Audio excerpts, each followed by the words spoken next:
of yourself as a good person? Okay, looks like almost everyone. Now, look at the person next to you. Hopefully they're a stranger. Say hello. Tell them, I trust you. Did you mean it?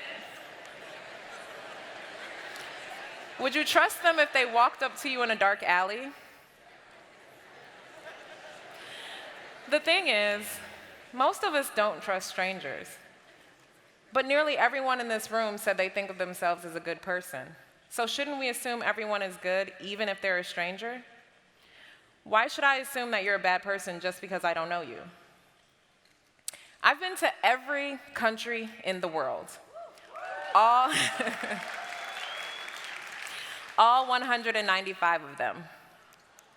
Yep, even that one.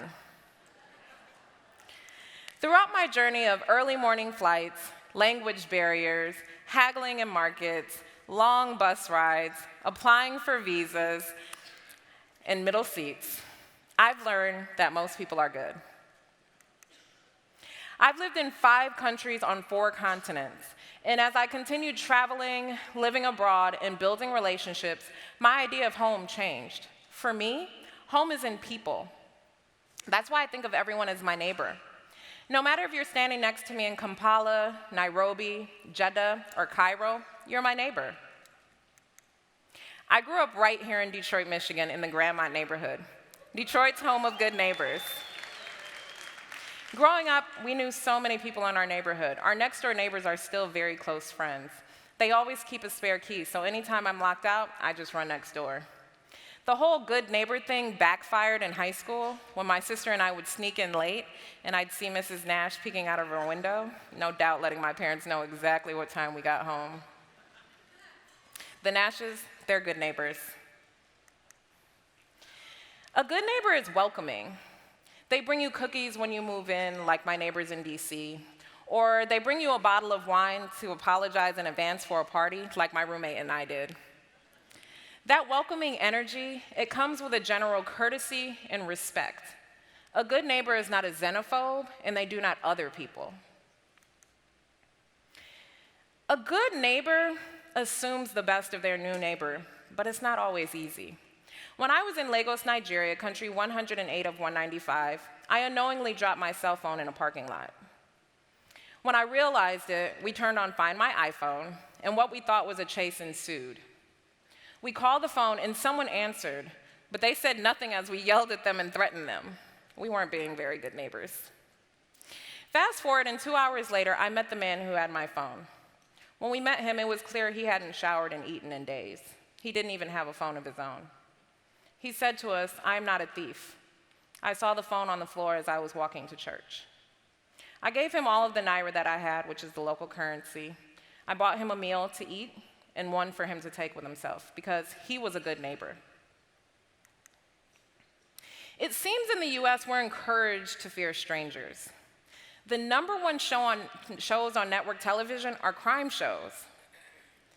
And this increased fear, it makes people feel justified keeping guns in their homes, distrusting strangers, and keeping those strangers at arm's length. According to the FBI, the #1 committed crime in America is larceny and theft, with 7 million cases reported every year. If we assume that every case is reported by someone different, it affects 2.2% of the US population. Here in Detroit, it's 2.1%. That means that you have a 97.9% chance of not being the victim of larceny or theft. Think about that.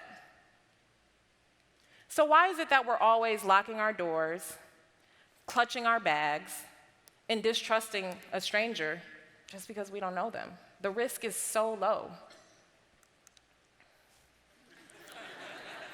I'm all about energy. And fear is a very heavy energy to carry. We distrust people based on superficial factors such as appearance, race, nationality, and religion. To be a good neighbor, you have to let go of the burden of fear. Don't be like this cat. I travel the world with positive energy. I've been to 89 countries solo, places like Iraq, Iran, and Saudi Arabia. What I've learned is that strangers are just friends that you haven't met yet, because strangers are the reasons that I've had so many amazing adventures around the globe. My friends thought I was crazy because one time in DC, I hugged a homeless woman after a short conversation. She asked me for a hug. Because human beings, we need human contact and human interaction.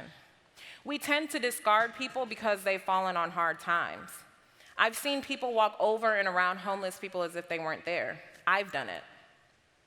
After my interaction with that homeless woman, I got in the car. Then I heard a tap on my window. It was her. She was motioning for me to put on my seatbelt. She was a good neighbor. You know where else we have neighbors? On the internet. So when I was in Gabon, country number 174 of 195, I posted a video of my friend eating pangolin, an animal I had never heard of, and it's endangered. As a result of me posting this video, I received messages such as, "I hope you get cancer," "You're a despicable excuse for a human," and my favorite, "Where can we find her so we can cook her?" I wish I could say this is an extreme example, but it's not. Keyboard warriors and angry Twitter fingers, let's call them trolls, they're the equivalent of that neighbor whose dog poops on your lawn and they refuse to pick it up.